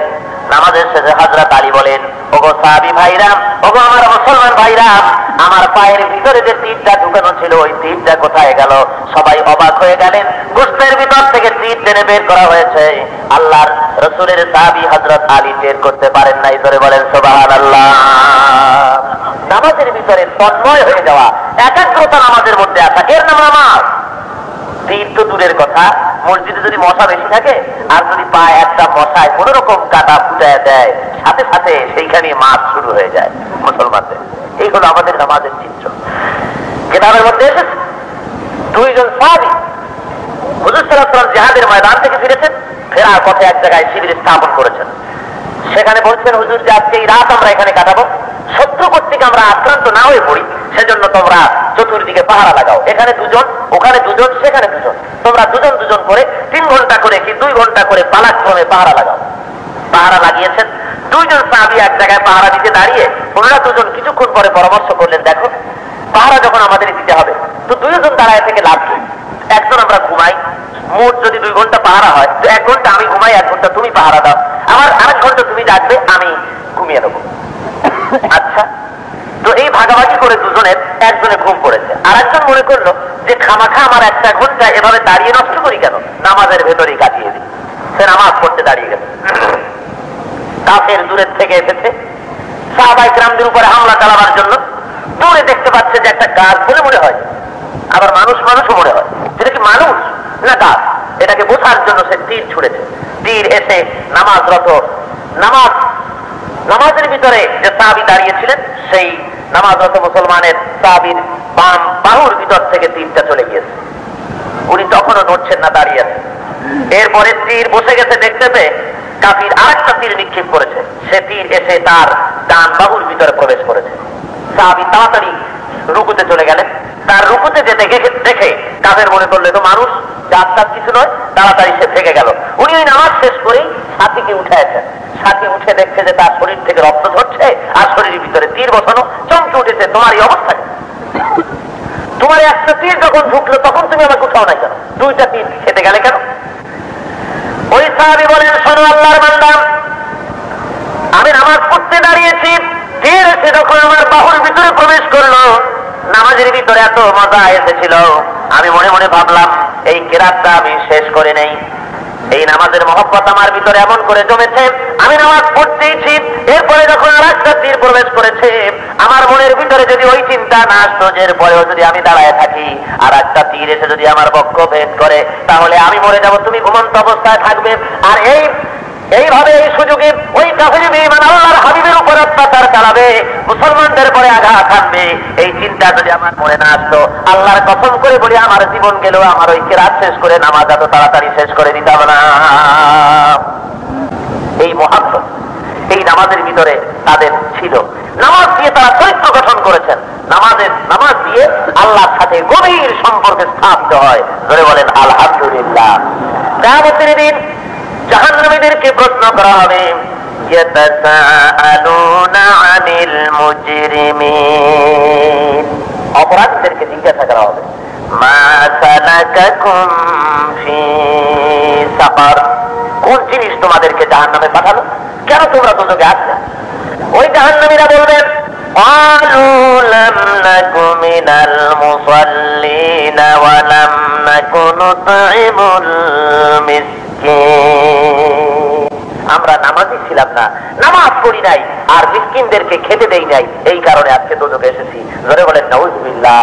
তাহলে বোঝা গেল, স্পষ্টভাবে এই কথা বুঝে আসলো, জাহান্নামে যাওয়ার যতগুলি কারণ, তার ভিতরে প্রধানতম কারণ হলো নামাজ না পড়া আর এতিম মিসকিনকে খেতে না দেওয়া। এই নামাজের প্রতি এত মহব্বত ছিল সরকার দো আলম জনাব মুহাম্মদ রাসূলুল্লাহ ধরে বলেন সাল্লাল্লাহু আলাইহি ওয়াসাল্লাম, তার বিদায় রজনীতে, যে রাত্রে সরকার দো আলম বিদায় হবে, অসুস্থ শরীর, জ্বর শরীরে, মাথার যন্ত্রণা, সেই অবস্থায় তিনি হযরত আয়েশাকে বলেছিলেন, আয়েশা এখন কোন সময়? হযরত আয়েশা বলছেন, হুজুর নামাজের ওয়াক্ত হয়ে গিয়েছে, এশার নামাজ জামাত শুরু হয়েছে। আল্লাহর হাবিব বলেন, ওগো আয়েশা, তুমি নামাজের মসজিদে নববীর দিকের জানালাটা খুলে দাও, নামাজের দৃশ্যটা আমার একটু দেখতে দাও। জানালা খুলে দেওয়া হলো। আল্লাহর হাবিব তার এই যন্ত্রণা, মাথায় যন্ত্রণা, শরীরের জ্বর নিয়ে বহু কষ্ট করে মাথা উঁচু করে হযরতে আয়েশা সিদ্দিকা রাদিয়াল্লাহু তাআলা আনহার ঘাড়ের পরে দাড়ি মোবারক রেখে ভর দিয়া আল্লাহর হাবিব মসজিদে নববীর দিকে নামাজের দৃশ্য দেখে মুখে তাবাসসুম হাসি আনলেন, আর চোখে পানি ছলছল করতেছে। আল্লাহর হাবিব শুয়ে পড়লেন। হযরত আয়েশা জিজ্ঞাসা করেন, ইয়া রাসূলুল্লাহ, মাথার এত যন্ত্রণা নিয়ে, জ্বরের এই প্রকোপ নিয়ে নামাজের দৃশ্য আপনি দেখলেন, মুখে আপনার তৃপ্তির হাসি, মুখে তাবাসসুম হাসি, আর চোখে আপনার পানি ছলছল করছে, কারণ কি বুঝলাম না।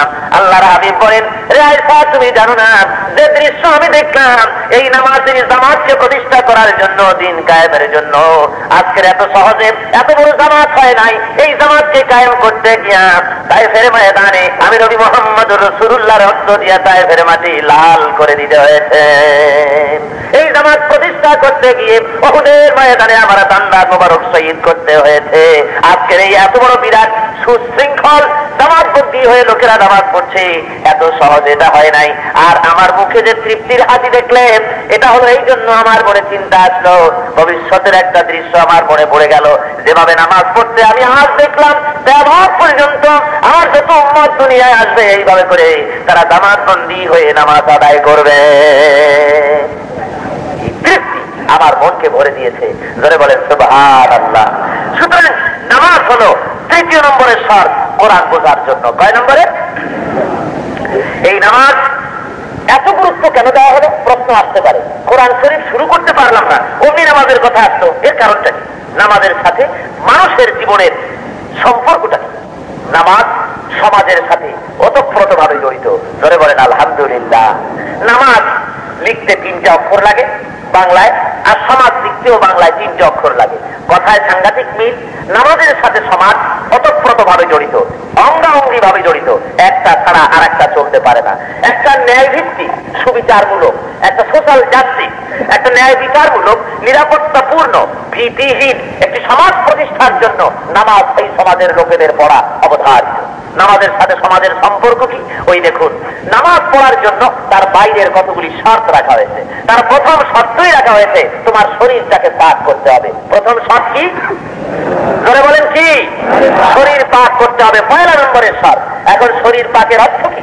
বস্ত্র দিয়ে, জেসমিন দিয়ে অথবা ইম্পেরিয়াল লেদার দিয়ে শরীরটাকে খুব সুন্দর করে ঘষে মেজে, তারপরে কিছু সেন্ট স্প্রে করে দিয়ে সুন্দর করে একেবারে ঝরঝরে তকতকে হলেন। শরীরটা পাক বাইরের দিক থেকে হলো বটে, কিন্তু যদি সুদের টাকা, মদের টাকা, তারপরে ঘুষের টাকা, অন্যায় উপার্জিত হালাল উপার্জিত পয়সা দিয়ে খানা যদি খেয়ে থাকেন, শরীরের ভেতরের রক্তই হয়ে গেছে খারাপ, জাহান্নামী রক্ত। বাইরে হাজারো সাবান ঘষলেও শরীর আপনার বাহ্যত প্রকাশ্যত আভ্যন্তরীণ ভাবে শরীর আপনার পাক হবে। সমাজের সাথে নামাজের কত গুরুত্বপূর্ণ সম্পর্ক দেখুন। সরকার তো আলম বলেছেন যে শরীরের ভিতরে হারাম উপার্জিত পয়সা দিয়ে একটা ফোঁটা রক্ত তৈরি হয়, ওই রক্ত ফোঁটা জাহান্নামের আগুনে না ধরা পর্যন্ত আল্লাহর জান্নাত হারাম। কথা বুঝতে পারছেন? এখন দেখুন, শরীর পাক করতে হলে সুদ থেকে আপনাকে পরেজ করতে হবে, ঘুষ থেকে পরেজ করতে হবে, পরের জমিনের আইল খেলা থেকে বন্ধ করে দিতে হবে, পরের জমিনের ফসল কেটে আনা বন্ধ করতে হবে, মানুষকে ঠকানো বন্ধ করতে হবে। এক কথায় আপনার রুজি হালাল হতে হবে, তাহলে আপনার শরীর পাক হবে। কথা বুঝে আসছে আপনার? 2 নম্বরের শর্ত হলো পোশাক পাক। শরীর পাক, 2 নম্বরের শর্ত হলো পোশাক পাক। এখন জামা কাপড় সাফ, তার অর্থ কি? সুন্দর করে ইস্ত্রি করলেন, আতর লাগালেন, সেন্ট লাগালেন, ধবধবে সুন্দর সাদা পোশাক পরে এসে দাঁড়ায় গেলেন নামাজ পড়ার জন্য। এখন আপনার এই জামা কাপড় যদি তৈরি করা হয় সুদের টাকা দিয়া, ঘুষের টাকা দিয়ে, তাহলে নিশ্চয়ই 1000 আতর লাগালেও আপনার জামা কাপড় 3 বার ধুয়ে পাক করেছেন বটে, কিন্তু ওর সুতায় সুতায় রন্ধ্রে রন্ধ্রে হারাম ঢুকে আছে, পাক কিন্তু হয়নি। 3 নম্বরের শর্ত হলো নামাজ পড়ার জন্য তার জায়গা পাক হতে হবে। এই জায়গাটা যেন জবরদখলি জায়গা না হয়। পরের জায়গা, এখানে কোন অমুসলিম ছিল কি অবাঙালি ছিল, গায়ে তখন জোর ছিল, দখল করে নিয়ে মসজিদ বানাইছেন, অথবা দখল করে নিয়ে বাড়ি তুলে সেখানে সুন্দর জায়নামাজ বিছাইয়া আল্লাহু আকবার খুব সুন্দর করে কিরাত পড়া শুরু করলেন। আল্লাহর কাছে নামাজ কবুল হচ্ছে না, যেহেতু জায়গাটা জবরদখলের, জামা কাপড় সুদের টাকার, ঘুষের টাকার, গার রক্ত যেটা সেটাও হারামের পয়সা, তোমার কোনো কিছু পাক নাই, কাজে নামাজের পূর্ব শর্ত তোমার পাক হলো না। এ দিয়ে সমাজ গঠনে কত বড় বিরাট গুরুত্বপূর্ণ ভূমিকা রাখে নামাজ। নামাজ দিয়েই সমাজ গঠন হতে পারে। যে ব্যক্তি নামাজি হয় তাকে দিয়ে জবরদখলের কাজ চলে না, সুদ ঘুষ শয়তানি বদমাশি চুরি ইত্যাদি তাকে দিয়ে হতে পারে না। ধরে বলেন আলহামদুলিল্লাহ। যখন আপনার জায়গা পাক হয়ে গেল, শরীর পাক, কাপড় পাক, জায়গা পাক, এরপরে আপনার কিবলা ঠিক করে দাঁড়াতে হবে না, পূব দিক ফিরলে হবে না, হবে নাকি? উত্তর দক্ষিণ কোন দিকে হবে না, কোন দিকে হবে? একেবারে কাবা শরীফের দিকে ফিরে নামাজ পড়তে হবে। দুনিয়ার যে কোনো প্রান্তে থাকেন, কোন দিকে ফিরে নামাজ পড়তে হবে? কাবা শরীফের দিকে। কাবা থেকে যারা পূব দিকে তারা পশ্চিম দিকে ফিরে পড়বে, যারা কাবা থেকে পশ্চিম দিকে তারা পূব দিকে ফিরে পড়বে, যারা উত্তর দিকে তারা দক্ষিণ দিকে ফিরে পড়বে। দিকের প্রশ্ন না, আসল প্রশ্ন কাবা, বাইতুল্লাহকে ঠিক করে দাঁড়াতে হবে। অর্থাৎ কাবামুখী হয়ে নামাজ পড়া কি ফরজ। আপনার সমাজের সাথে রাষ্ট্র গঠনে, সমাজ গঠনে ট্রেনিং দিচ্ছে নামাজ। ও মুসলমান, সর্বপ্রথম তোমার টার্গেট, তোমার এইম অফ লাইফ ঠিক করে নাও। কাবামুখী হয়ে যেমন নামাজ পড়ো, ওই কাবামুখী আন্দোলনকে জীবনের সকল ক্ষেত্রে কায়েম করে নাও, তা না হলে তোমার নামাজ শুদ্ধ হবে না। কাবা থেকে যে আন্দোলন উঠলো, সে আন্দোলনের নাম লা ইলাহা ইল্লাল্লাহু মুহাম্মাদুর রাসূলুল্লাহ। জোরে সোরে সবাই বলেন লা ইলাহা ইল্লাল্লাহ, লা ইলাহা ইল্লাল্লাহু মুহাম্মাদুর রাসূলুল্লাহ। এই কলেমার কাবা ফুটেছে যে কাবা শরীফ থেকে, সেই কাবার বন্ধনে যখন তাম পৃথিবীর মানুষ ঐক্যের সূত্রে গ্রথিত, গোটা পৃথিবীর মানুষ এক কাবার দিকে ফিরে নামাজ পড়ে, ফিহে আয়াতুন বাইয়িনাত, আল্লাহ যে বলেছেন যে এর মধ্যে অনেক নিদর্শন রেখেছি। অনেক নিদর্শনের ভিতরে একটা নিদর্শন হলো এই যে কাবা শরীফকে কেন্দ্র করে গোটা পৃথিবীর মুসলমানেরা ঐক্যের সূত্রে গ্রথিত। ধরে বলেন সুবহানাল্লাহ। সুতরাং নামাজ কাবামুখী হয়ে পড়ে তুমি ওইটাই ঠিক করে নাও যে কাবামুখী আন্দোলন তোমাকে করতে হবে। এরপরের শর্ত হলো তোমার নিয়তকে ঠিক করে নিতে হবে। তোমার কেবলা যেন মস্কো হয় না। নামাজের সময় তোমার কেবলা মক্কা শরীফের দিকে, কাবার দিকে। আর যখন অর্থনীতি তৈরি করতে হবে, সমাজনীতি তৈরি করতে হবে, রাষ্ট্রনীতি তৈরি করতে হবে, তখন তোমার কাবা হবে, তোমার কেবলা হবে মস্কের দিকে, পিকিং এর দিকে, আমেরিকার দিকে। কোন মুসলমান যেন এটা না করে। এই জন্য নামাজ তার সমাজ গঠনে, রাষ্ট্র গঠনে বিরাট অবদান রাখে। যখন আপনি নামাজে দাঁড়িয়ে গেলেন, এরপরে আপনি আল্লাহু আকবার বলে দাঁড়ালেন, আপনাকে শৃঙ্খলা শিখাচ্ছে। মিলিটারি ফোর্স তারা যেমন শৃঙ্খলাবদ্ধ হয়ে দাঁড়িয়ে যায়, গোটা দুনিয়ার মধ্যে লাইন ডিসিপ্লিন শিক্ষা দিয়েছে ইসলাম। যার ওসিলায় লাইনটা, কাতারটা বাঁকা হবে, তিনি এর জন্য কিয়ামতের দিন আল্লাহর কাছে দায়ী হয়ে যাবেন। কাতার সোজা হতে হবে। তারপরে ইমাম নির্বাচন। নামাজ সমাজ কিভাবে গঠন করে দেখুন। ইমাম নির্বাচন। ইমাম মানে কি? জোরে কম তো, জোরে বলেন। ইমাম মানে কি? নেতা। আমাদের দেশের মসজিদের ইমামগুলি তো নেতা হতে পারে না। তাকে সমস্ত কথার, সমস্ত কাজের কৈফিয়ত দিতে হয় মুসল্লির কাছে, আর কৈফিয়ত দিতে হয় মুতাওয়াল্লির কাছে। তাকে একজন নিম্ন কর্মচারীর মতোই তাকে মনে করা হয়। মান মর্যাদা আমাদের দেশে তেমন ইমামদের নাই। অথচ ইমাম হলেন নেতা। নেতা নির্বাচনের ট্রেনিং দিল নামাজ। কিভাবে? গণতান্ত্রিক উপায়। কেউ যদি জোর করে এসে বলে এই যে জামাত, একটু পরে ইসার জামাত হবে, এই জামাতের ইমাম আমি হব, দৌড়ায় কি ইমামতির জায়গায় দাঁড়ালাম। লোকেরা আমার ইমামতি যদি লোকেরা পছন্দ না করে, তাহলে সমস্ত লোকের অধিকার আছে তাকে সেখান থেকে সরিয়ে দেওয়ার। যেহেতু এক নায়ক তন্ত্র ইসলামের ভিতরে নাই, নামাজের মধ্যে নাই। আছে নাকি? জোর করে কেউ ইমামতি করলে তার ইমামতি মানা যাবে? এক কথায় মুসল্লিরা যে ইমামের উপরে না খোঁজ, তার সেখানে নামাজ পড়াও সিদ্ধ নয়, তার ইমামতি ঠিক হচ্ছে না।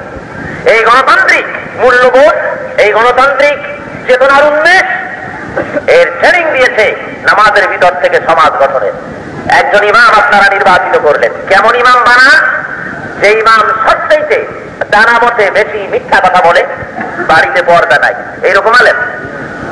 জোরে বলেন এইরকম না, যে সবচেয়ে বেশি সত্যবাদী, ন্যায়পরায়ণ, খোদাভীরু, তিনি অত্যন্ত পরহেজগার, জানা মতে এই ধরনের একজন লোককে ইমাম বানান। নামাজ ট্রেনিং দিচ্ছে, ও মুসলমান, তোমার নামাজ পড়ার জন্য যে নামাজ কিয়ামতে তোমাকে জাহান্নাম থেকে মুক্তি দেবে, সেই নামাজ পড়ার জন্য তুমি যেমন তোমার ইমামকে তুমি বেছে নাও, চরিত্রবান, দিনদার, সত্যবাদী, খোদাভীরু, ন্যায়পরায়ণ লোক যেমন বেছে নাও, ঠিক তেমনি করে তোমার সমাজ গঠনের জন্য, রাষ্ট্র পরিচালনার জন্য তোমার নেতা বেছে নাও সত্যবাদী, ন্যায়পরায়ণ, খোদাভীরু, পরেশগার লোক বেছে নাও। নামাজের ট্রেনিং সমাজে যদি লাগাতাম, তাহলে আজকের দশা এরকম না হয়ে গোটা দেশের চরিত্র, গোটা পৃথিবীর চিত্র অন্যরকম হয়ে যেত। ধরে বলেন সুবহানাল্লাহ। এখানেই শেষ নয়। নামাজ পড়তে দাঁড়িয়ে ইমাম সাহেব যদি মাগরিবের নামাজ 3 রাকাত, ইমাম সাহেব যদি ফজিলত বেশি পাওয়ার লোভে যদি 4 রাকাত পড়ে বসেন, তাহলে আপনারা মানবেন? ধরে বলেন মানবেন? আপনারা বলবেন পিছন থেকে আল্লাহু আকবার। ইমাম সাহেব, আল্লাহ সর্বশ্রেষ্ঠ, আপনার ভুল হয়েছে, ভুলের ঊর্ধ্বে আল্লাহ, আপনার ভুল হয়েছে, শিগগির করে আপনি এই ভুল সংশোধন করেন। ইমাম যদি তা না করে আবার 5ম রাকাতেও যদি দাঁড়ায় যায়, আপনারা সুবহানাল্লাহ বলবেন। আপনারা তার পেছনে তার ইমামতি মানবেন না, এবং এরপরে সে যদি বারবার এমন করতে থাকে, আপনাদের অধিকার আছে সেই ইমামকে মসজিদ থেকে বের করে দেওয়া, ঠিক না? এই ট্রেনিং দিল নামাজ। ও মুসলমান, তোমার নেতৃবৃন্দ এমন বানাও যারা তোমাদেরকে খোদার পথে পরিচালিত করে, যদি ক্ষমতাসীন হয়ে খোদার পথ থেকে তোমাদেরকে দূরে ঠেলে দেয়, যদি অশ্লীলতা বেহায়ামির ছড়াছড়ি করে, কোরআন ও সুন্নাহ ভিত্তিক আইন ও কানুনকে যদি প্রতিষ্ঠা না করে, আমার দ্বীন যদি জমিনে প্রতিষ্ঠা করতে কিয়ামতের দিন জাহান্নামীদেরকে প্রশ্ন করা হবে, ইয়াতাসাআলুনা আনিল মুজরিমিন, অপরাধীদেরকে জিজ্ঞাসা করা হবে, মা সালাকাকুম ফি সাকার, কোন জিনিস তোমাদেরকে জাহান্নামে পাঠালো, কেন তোমরা দোজখে আসলে? ওই জাহান্নামীরা বলবেন, ক্বালু লাম নাকু মিনাল মুসাল্লিন ওয়া লাম নাকু নুতঈমুল মিসকিন, আমরা নামাজি ছিলাম না, নামাজ পড়ি নাই, আর মিসকিনদেরকে খেতে দেই নাই, এই কারণে আজকে দোজখে এসেছি। জোরে বলেন নাউযুবিল্লাহ। তাহলে বোঝা গেল, স্পষ্ট ভাবে এই কথা বুঝে আসলো, জাহান্নামে যাওয়ার যতগুলি কারণ, তার ভিতরে প্রধানতম কারণ হলো নামাজ না পড়া আর এতিম মিসকিনকে খেতে না দেয়। এই নামাজের প্রতি এত মহব্বত ছিল সরকার দো আলম জনাব মুহাম্মদ রাসূলুল্লাহ ধরে বলেন সাল্লাল্লাহু আলাইহি ওয়াসাল্লাম, তার বিদায় রজনীতে, যে রাত্রে সরকার দো আলম বিদায় হবে, অসুস্থ শরীর, জ্বর শরীরে, মাথার যন্ত্রণা, সেই অবস্থায় তিনি হযরত আয়েশাকে বলেছিলেন, আয়েশা এখন কোন সময়? হযরত আয়েশা বলছেন, হুজুর নামাজের ওয়াক্ত হয়ে গিয়েছে, এশার নামাজ জামাত শুরু হয়েছে। আল্লাহর হাবিব বলেন, ওগো আয়েশা, তুমি নামাজের মসজিদে নববীর দিকের জানালাটা খুলে দাও, নামাজের দৃশ্যটা আমার একটু দেখতে দাও। জানালা খুলে দেওয়া হলো। আল্লাহর হাবিব তার এই যন্ত্রণা, মাথায় যন্ত্রণা, শরীরে জ্বর নিয়ে বহু কষ্ট করে মাথা উঁচু করে হযরতে আয়েশা সিদ্দিকা রাদিয়াল্লাহু তাআলা আনহার ঘাড়ের পরে দাড়ি মোবারক রেখে ভর দিয়া আল্লাহর হাবিব মসজিদে নববীর দিকে নামাজের দৃশ্য দেখে মুখে তাবাসসুম হাসি আনলেন, আর চোখে পানি ছলছল করতেছে। আল্লাহর হাবিব শুয়ে পড়লেন। হযরত আয়েশা জিজ্ঞাসা করেন, ইয়া রাসূলুল্লাহ, মাথার এত যন্ত্রণা নিয়ে, জ্বরের এই প্রকোপ নিয়ে নামাজের দৃশ্য আপনি দেখলেন, মুখে আপনার তৃপ্তির হাসি, মুখে তাবাসসুম হাসি, আর চোখে আপনার পানি ছলছল করছে, কারণ কি বুঝলাম না? আল্লাহর হাবিব বলেন, রে আয়েশা, তুমি জানো না যে দৃশ্য আমি দেখলাম, এই নামাজের জামাতকে প্রতিষ্ঠা করার জন্য, দিন কায়েমের জন্য আজকের এত সহজে এত বড় জামাত হয় নাই। এই জামাতকে কায়েম করতে গিয়া তায়েফের ময়দানে আমি নবী মুহাম্মদুর রাসূলুল্লাহ রক্ত দিয়া তায়েফের মাটি লাল করে দিতে হয়েছে। এই জামাত প্রতিষ্ঠা করতে গিয়ে উহুদের ময়দানে আমার দান্দার মোবারক শহীদ করতে হয়েছে। আজকের এই এত বড় বিরাট সুশৃঙ্খল জামাতবন্দী হয়ে লোকেরা নামাজ পড়ছে, এত সহজে এটা হয় নাই। আর আমার মুখে যে তৃপ্তির হাসি দেখলেন, এটা হলো এই জন্য আমার মনে চিন্তা আসলো, ভবিষ্যতের একটা দৃশ্য আমার মনে পড়ে গেল। যেভাবে নামাজ পড়তে আমি আজ দেখলাম, তেমন পর্যন্ত আমার যত উম্মত দুনিয়ায় আসবে, এইভাবে করে তারা জামাতবন্দী হয়ে নামাজ আদায় করবে। তৃপ্তি আমার মনকে ভরে দিয়েছে। ধরে বলেন সুবহানাল্লাহ। সুতরাং নামাজ হলো তৃতীয় নম্বরের শর্ত কোরআন বোঝার জন্য। কয় নম্বরে? এই নামাজ এত গুরুত্ব কেন দেওয়া হলো প্রশ্ন আসতে পারে। কোরআন শরীফ শুরু করতে পারলাম না, অমনি নামাজের কথা আসতো, এর কারণটা কি? নামাজের সাথে মানুষের জীবনের সম্পর্কটা কি? নামাজ সমাজের সাথে ওতপ্রোত ভাবে জড়িত। ধরে বলেন আলহামদুলিল্লাহ। নামাজ লিখতে 3টা অক্ষর লাগে বাংলায়, আর সমাজ লিখতেও বাংলায় 3টে অক্ষর লাগে। কথায় সাংঘাতিক মিল। নামাজের সাথে সমাজ ওতপ্রোত ভাবে জড়িত, অঙ্গাঅঙ্গি ভাবে জড়িত, একটা ছাড়া আর একটা চলতে পারে না। একটা ন্যায় ভিত্তিক, সুবিচারমূলক, একটা সোশ্যাল জাস্টিস, একটা ন্যায় বিচারমূলক, নিরাপত্তাপূর্ণ, ভীতিহীন একটি সমাজ প্রতিষ্ঠার জন্য নামাজ এই সমাজের লোকেদের পড়া অবধারিত। নামাজের সাথে সমাজের সম্পর্ক কি?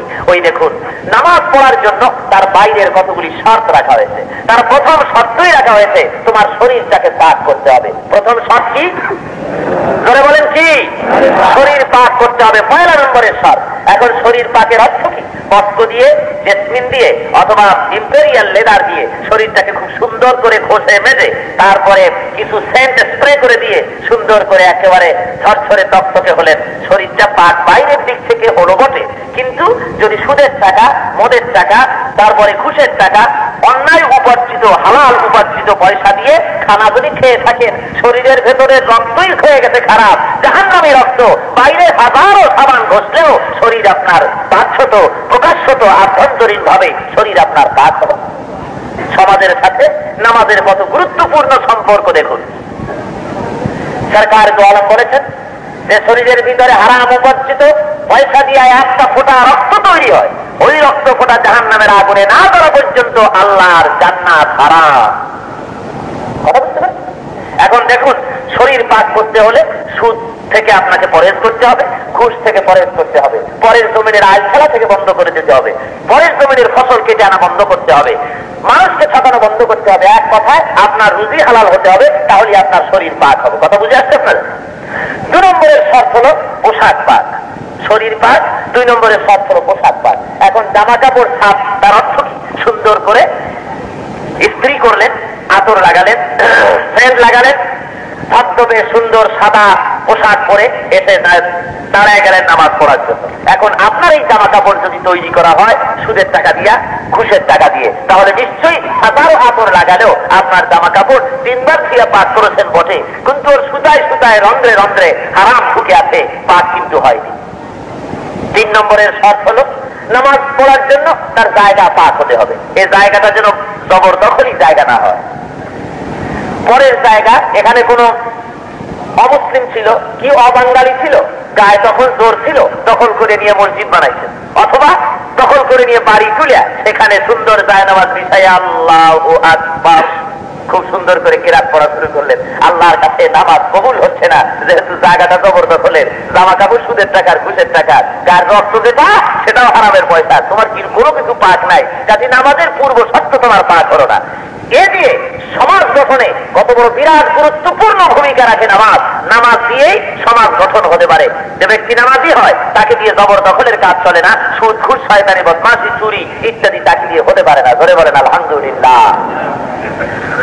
যখন আপনার জায়গা পাক হয়ে গেল, শরীর পাক, কাপড় পাক, জায়গা পাক, এরপরে আপনার কিবলা ঠিক করে দাঁড়াতে হবে। না পূব দিক ফিরলে হবে? হবে নাকি? উত্তর দক্ষিণ কোন দিকে হবে না, কোন দিকে হবে? একেবারে কাবা শরীফের দিকে ফিরে নামাজ পড়তে হবে। দুনিয়ার যে কোনো প্রান্তে থাকেন, কোন দিকে ফিরে নামাজ পড়তে হবে? কাবা শরীফের দিকে। কাবা থেকে যারা পূব দিকে তারা পশ্চিম দিকে ফিরে পড়বে, যারা কাবা থেকে পশ্চিম দিকে তারা পূব দিকে ফিরে পড়বে, যারা উত্তর দিকে তারা দক্ষিণ দিকে ফিরে পড়বে। দিকের প্রশ্ন না, আসল প্রশ্ন কাবা, বাইতুল্লাহকে ঠিক করে দাঁড়াতে হবে। অর্থাৎ কাবামুখী হয়ে নামাজ পড়া কি ফরজ। আপনার সমাজের সাথে রাষ্ট্র গঠনে, সমাজ গঠনে ট্রেনিং দিচ্ছে নামাজ। ও মুসলমান, সর্বপ্রথম তোমার টার্গেট, তোমার এইম অফ লাইফ ঠিক করে নাও। কাবামুখী হয়ে যেমন নামাজ পড়ো, ওই কাবামুখী আন্দোলনকে জীবনের সকল ক্ষেত্রে কায়েম করে নাও, তা না হলে তোমার নামাজ শুদ্ধ হবে না। কাবা থেকে যে আন্দোলন উঠলো, সে আন্দোলনের নাম লা ইলাহা ইল্লাল্লাহু মুহাম্মাদুর রাসূলুল্লাহ।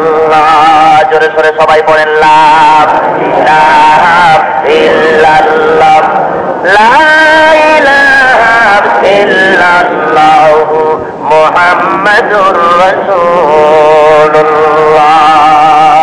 এই কলেমার কাবা ফুটেছে যে কাবা শরীফ থেকে, সেই কাবার বন্ধনে যখন তাম পৃথিবীর মানুষ ঐক্যের সূত্রে গ্রথিত, গোটা পৃথিবীর মানুষ এক কাবার দিকে ফিরে নামাজ পড়ে, ফিহে আয়াতুন বাইয়িনাত, আল্লাহ যে বলেছেন যে এর মধ্যে অনেক নিদর্শন রেখেছি।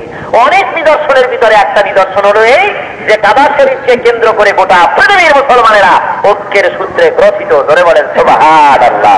সুতরাং নামাজ কাবামুখী হয়ে পড়ে তুমি ওইটাই ঠিক করে নাও যে কাবামুখী আন্দোলন তোমাকে করতে হবে। এরপরের শর্ত হলো তোমার নিয়তকে ঠিক করে নিতে হবে। তোমার কেবলা যেন মক্কা হয় না, নামাজের সময় তোমার কেবলা মক্কা শরীফের দিকে, কাবার দিকে।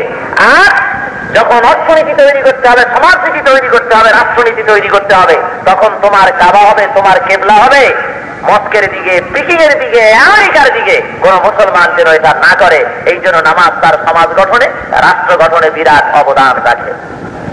যখন আপনি নামাজে দাঁড়িয়ে গেলেন, এরপরে আপনি আল্লাহু আকবার বলে দাঁড়ালেন, আপনাকে শৃঙ্খলা শিখাচ্ছে। মিলিটারি ফোর্স তারা যেমন শৃঙ্খলাবদ্ধ ভাবে দাঁড়িয়ে যায়, গোটা দুনিয়ার মধ্যে লাইন ডিসিপ্লিন শিক্ষা দিয়েছে ইসলাম। যার ওসিলায় লাইনটা, কাতারটা বাঁকা হবে, তিনি এর জন্য কিয়ামতের দিন আল্লাহর কাছে দায়ী হয়ে যাবেন। কাতার সোজা হতে হবে। তারপরে ইমাম নির্বাচন। নামাজ সমাজ কিভাবে গঠন করে দেখুন। ইমাম নির্বাচন, ইমাম মানে কি? ধরে কন্ত ধরে বলেন ইমাম মানে কি? নেতা। আমাদের দেশের মসজিদের ইমামগুলি তো নেতা হতে পারে না, তাকে সমস্ত কথার সমস্ত কাজের কৈফিয়ত দিতে হয় মুসল্লির কাছে, আর কৈফিয়ত দিতে হয় মুতাওয়াল্লির কাছে। তাকে একজন নিম্ন কর্মচারীর মতোই তাকে মনে করা হয়। মান মর্যাদা আমাদের দেশে তেমন ইমামদের নাই। অথচ ইমাম হলেন নেতা। নেতা নির্বাচনের ট্রেনিং দিল নামাজ কিভাবে? গণতান্ত্রিক উপায়। কেউ যদি জোর করে এসে বলে এই যে জামাত, একটু পরে ইসার জামাত হবে, এই জামাতের ইমাম আমি হব, দৌড়ায় কি ইমামতির জায়গায় দাঁড়ালাম। লোকেরা আমার ইমামতি যদি লোকেরা পছন্দ না করে, তাহলে সমস্ত লোকের অধিকার আছে তাকে সেখান থেকে সরিয়ে দেওয়ার, যেহেতু এক নায়ক তন্ত্র ইসলামের ভিতরে নাই, নামাজের মধ্যে নাই। আছে নাকি? জোর করে কেউ ইমামতি করলে তার ইমামতি মানা যাবে? এক কথায় মুসল্লিরা যে ইমামের উপরে না খোঁজ, তার সেখানে নামাজ পড়া উচিত নয়, তার ইমামতি ঠিক হচ্ছে না। এই গণতান্ত্রিক মূল্যবোধ, এই গণতান্ত্রিক চেতনার উন্মেষ এর ট্রেনিং দিয়েছে নামাজের ভিতর থেকে সমাজ গঠনের। একজন ইমাম আপনারা নির্বাচিত করলেন, কেমন ইমাম বানান? যে ইমাম সবচাইতে জানা মতে বেশি মিথ্যা কথা বলে, বাড়িতে পর্দা নাই, এইরকম আলেন? যদি বলেন এইরকম না, যে সবচেয়ে বেশি সত্যবাদী, ন্যায়পরায়ণ, খোদাভীরু, তিনি অত্যন্ত পরহেজগার, জানা মতে এই ধরনের একজন লোককে ইমাম বানান। নামাজ ট্রেনিং দিচ্ছে, ও মুসলমান, তোমার নামাজ পড়ার জন্য যে নামাজ কিয়ামতে তোমাকে জাহান্নাম থেকে মুক্তি দেবে, সেই নামাজ পড়ার জন্য তুমি যেমন তোমার ইমামকে তুমি বেছে নাও, চরিত্রবান, দিনদার, সত্যবাদী, খোদাভীরু, ন্যায়পরায়ণ লোক যেমন বেছে নাও, ঠিক তেমনি করে তোমার সমাজ গঠনের জন্য, রাষ্ট্র পরিচালনার জন্য তোমার নেতা বেছে নাও সত্যবাদী, ন্যায়পরায়ণ, খোদাভীরু, পরেশগার লোক বেছে নাও। নামাজের ট্রেনিং সমাজে যদি লাগাতাম, তাহলে আজকের দশা এরকম না হয়ে গোটা দেশের চরিত্র, গোটা পৃথিবীর চিত্র অন্যরকম হয়ে যেত। ধরে বলেন সুবহানাল্লাহ। এখানেই শেষ নয়, নামাজ পড়তে দাঁড়িয়ে ইমাম সাহেব যদি মাগরিবের নামাজ 3 রাকাত, ইমাম সাহেব যদি ফজিলত বেশি পাওয়ার লোভে যদি 4 রাকাত পড়ে বসেন, তাহলে আপনারা মানবেন? ধরে বলেন মানবেন? আপনারা বলবেন পিছন থেকে আল্লাহু আকবার। ইমাম সাহেব, আল্লাহ সর্বশ্রেষ্ঠ, আপনার ভুল হয়েছে, ভুলের ঊর্ধ্বে আল্লাহ, আপনার ভুল হয়েছে, শিগগির করে আপনি এই ভুল সংশোধন করেন। ইমাম যদি তা না করে আবার 5ম রাকাতেও যদি দাঁড়ায় যায়, আপনারা সুবহানাল্লাহ বলবেন। আপনারা তার পেছনে তার ইমামতি মানবেন না, এবং এরপরে সে যদি বারবার এমন করতে থাকে, আপনাদের অধিকার আছে সেই ইমামকে মসজিদ থেকে বের করে দেওয়া, ঠিক না?